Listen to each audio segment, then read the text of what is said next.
So this is a new ride, Trek Top Fuel 5. I wanted to do a video first impressions of it today. Sucks. You're gonna have to get a smaller water bottle because that's not gonna fit. That's kind of sucky. I can tell it's faster with the 29-inch wheels. I had them switch the tires. It came with the XR4s. I went with the XR2s. I wanted something faster rolling. And this thing is just throwing this sand right back up in my face. With these 29-inch tires, I will be breaking all my Strava records. I can tell that. Because this is my first bike with 29s. I train on a comfort bike with 26s because it's 39 pounds, it's heavy. I figure why not? It's like swinging a heavy bat before you pick up the light bat. And then my race bike is a hardtail, but that's also on 26s. It's an older Scott, but the bike's fast and I do good on it. And yeah, everybody's telling me, yeah, you're gonna be so much faster if you get on 29s. So it's not that I didn't want to go to 29s, it's just I already had bought 2 bikes, so saved up to get this one. Looked for a while, wanted something that was efficient, and I wanted full suspension if I'm gonna go 29. So the Top Fuel seemed to be like the bike that I wanted from all the research I did, and I did a lot of research for a long time, and I was close. I almost bought the Ibis Ripley AF, and at this point I'm just wondering if I made the right choice buying this Trek. But so far the suspension feels good. I like the brakes. They're not touchy. They're not touchy at all. In fact, to lock up the rear, you really got to squeeze it. And I like that. I hate touchy brakes. My race bike has real touchy brakes, and it gets old.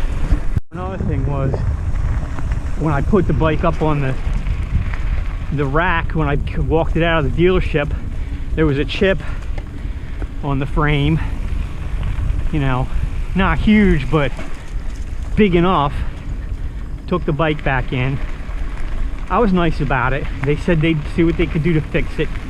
It looks like they just took a black Sharpie marker and colored it in, but the lady, well, the owner gave me a Bontrager computer. It was like 60 bucks. So I was like happy about that. They set that all up. But yeah, these gears got to get worked out. I do like the way this setup with the shift levers here. To pull for up and push for down. That's how my bike that I train on is set up. So I'm used to it. It's already muscle memory for me. So that's easy. My brother has a Scott, and the 2 are on top of each other, and they're opposite. Up is down, down is up, and that's kind of like a mind F, figuring that out.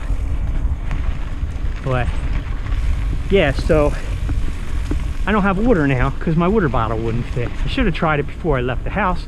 I'm not that smart. So now I got no water, and I'm gonna have to buy a smaller bottle, which in the summer I need that big bottle. But so far I like the way it handles. It's definitely fast. I don't know if this speedo is exactly right.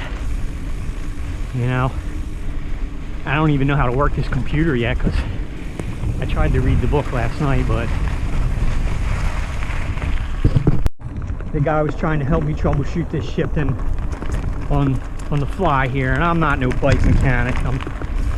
So he was telling me to move this lever, unscrew this one way or the other, and I went in at first and it was worse.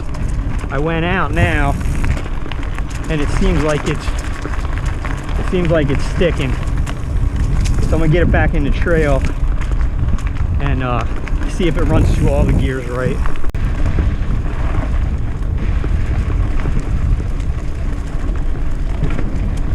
Ooh, these 29-inch tires are nice. Way faster.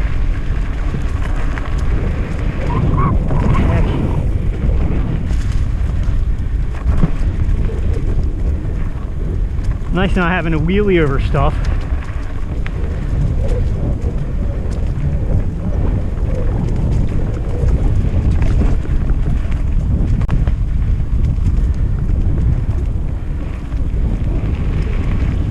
Going over the bike, the rear shock, they said they set it up for my weight.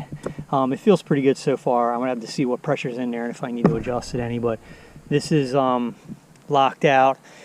I don't know if you can do partial. This is fully open. I don't know if it'll work, if it'll stay there or not, but that's fully locked out. This is fully open.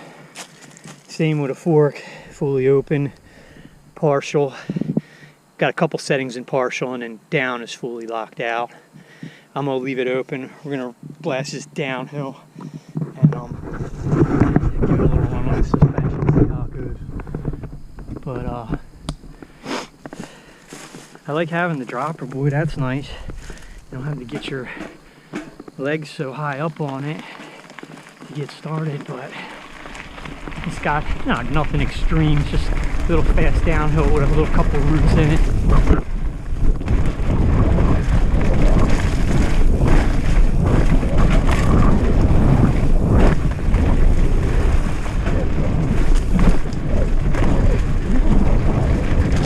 Problem is you don't got no runoff at the end, it goes right into some crap.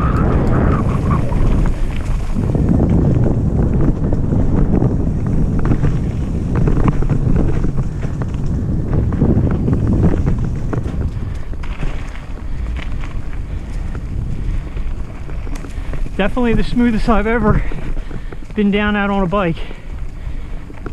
That's for sure.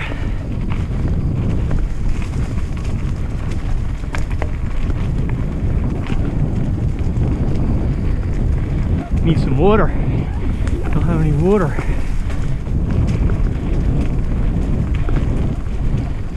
Probably 3 miles from my truck.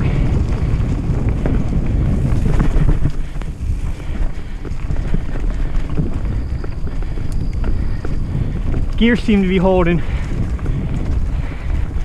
now that I did some fine tuning.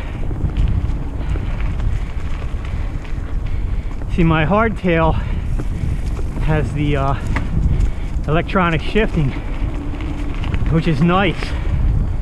Never have to adjust anything. So yeah, I might be a little bit of a novice, being this is my first full suspension bike, so cut me some slack in the comments.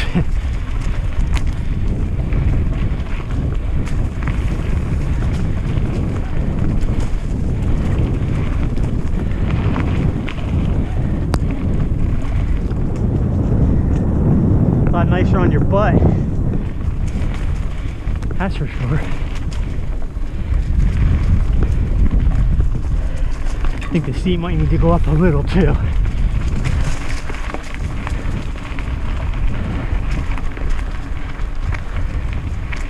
But the reason I got this was that I knew the frame, I get the frame, and I got a good deal because they were on sale, plus I knew somebody, so I got a pretty good deal on it, and I figured I'd get it, and down the road, if I wanted to start upgrading it, I'm pretty sure, you know, the Top Fuel, the 5, the 7, and the 8, they all had the same aluminum frame.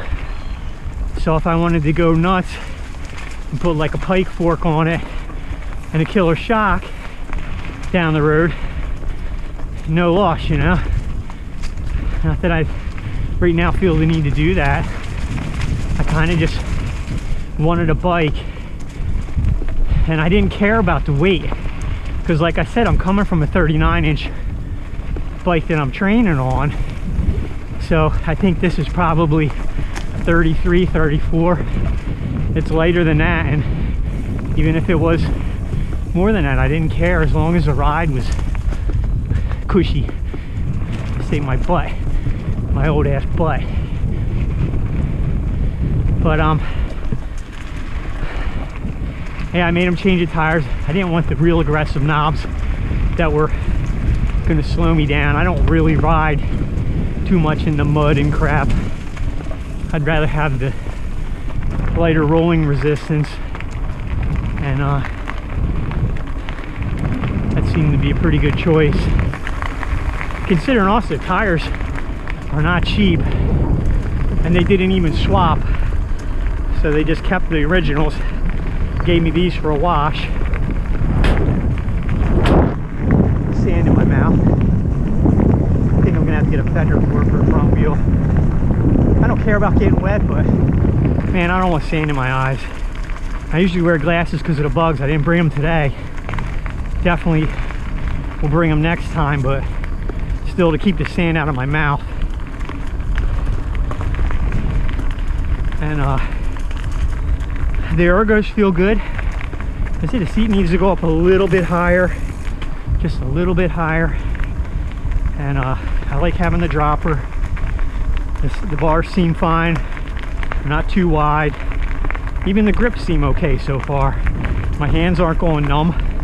Of course, I haven't really been riding like I usually do, but yeah, on the other bikes where you have to kind of stop pedaling and lift your front wheel over stuff, this you can just plow right over it, plow right through it, and keep on pedaling. That's an advantage. Like I said, it's my first full suspension. Kind of enjoying it. 17 and a half we're rolling at.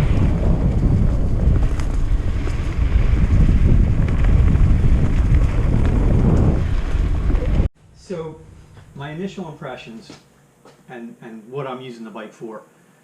I'm using the bike because I like riding a bike, and I'm using the bike to stay in shape as I get older. Having ridden a comfort bike with a suspension seat post, I was wondering how much difference it was going to be having full suspension over having a suspension seat post, if it was going to be that much better. It is that much better. It's way, way better. The suspension seat post does work. It does take some of the sharp edges off of the stuff, and granted, I'm not riding crazy downhill rocks and stuff like that. I'm just riding state park trails, a lot of roots, sticks, a couple trees down, stuff like that. But as far as my philosophy was with the 5, getting the 5 was the cheapest entry level bike. You know, there's the 5 and the aluminum, there's the 5, the 7, and the 8. After that, it goes to carbon fiber, and the prices go way up. I wasn't worried about the weight. Like I said, I'm not racing this bike. I'm just using it for fun and for fitness. So I think it's around like 32, 33 pounds. The weight wasn't a concern. It is a lot lighter than the bike that I was riding, which was a comfort hybrid type bike with the Giant Sedona, which was about 39 pounds.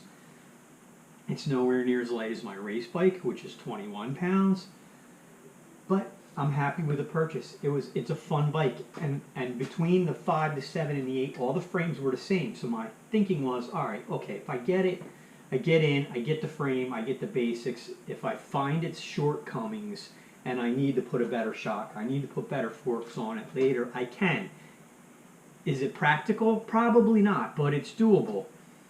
After my initial ride yesterday, where I did about 10 miles on it, 2 things. The suspension's fine. I don't see any need that I'm going to have to upgrade anything on the suspension. It does what it needs to do. It's kind of adjustable. You can vary the air pressure. Both shocks are able to be locked out by levers. The rebound is adjustable on the rear. On the front, you can adjust the compression. You can have it totally locked out. You can have it totally open, or there's like 3 settings in between. I haven't gotten it totally set up for my weight yet. It was just straight out of the bike shop with me telling them my weight and them setting it up. But as far as it goes, it's perfectly fine. I don't think I'm going to have to upgrade any of the shocks. For what I'm using this bike for, it's great. And the full suspension, I did 10 miles yesterday. Didn't hurt my butt, and my hands didn't get numb. And that's another thing I was really concerned about, because even on my race bike, you know, after about 10 miles, I start getting numb in the hands. I think that's a common problem with the position that you're in, where all your weight's on it. I didn't experience that at all, so I'm quite happy with the way this is going to work for me. And I did change the tires. The tires that this bike comes with it are the XR4s, which are a very aggressive knobby. I wanted something that was a little faster. The bike shop agreed to put the XR2s on and just keep the 4s at no additional cost. It was an even swap. And they work fine for me. The only issue I've had, you've seen in the video, is the sand that comes up. I've ordered a fender for the front here to try and keep the sand up because I came home, I took a shower, I was still pulling sand out of my eyes. So that was something that I haven't experienced on either my race bike or my other bike that I train on. So the other knock I have for it is my water bottle would not fit in here. This bottle cage, and it's not adjustable, is too close to this V here, so the large water bottle that I have won't fit. I had to order a smaller one. That kind of sucks. In the summer, when you're doing miles, I need the bigger water bottle. I usually empty the bigger water bottle, so that's going to be something I'm going to have to work around with, either something I wear on my, a holder for my belt or a Camelback or something. So that's a little down on it, a little knock on it. But I like the dropper post. Like I said, the suspension seems to work really well. I didn't have to really lock it out for anything. It's very efficient. That was the reason between this and the Fuel EX. This was more efficient. That's what I was looking for. Something more efficient. More efficient in pedaling. I like to go fast. I like to set Strava times. I like to make distance and time. So it seems to me like I made a good choice. And it's hard when you buy a bike because it's not like you often get to test ride all these bikes before you buy. You're kind of going off people, what they say on YouTube and everything. And it's like, I was caught up. I was like, should I get the 8? Should I spend the money and get the 8? The 8 was a lot more than this. I also was looking at the Ibis Ripley AF, which a lot of people said a lot of good things about that with the DW link. But from what I read, it was more of an aggressive position on the Ibis. And I may be wrong because I haven't ridden one. But so far, if you're looking for a bike to get out, get exercise on, I would definitely recommend full suspension, and I think this is a good pick.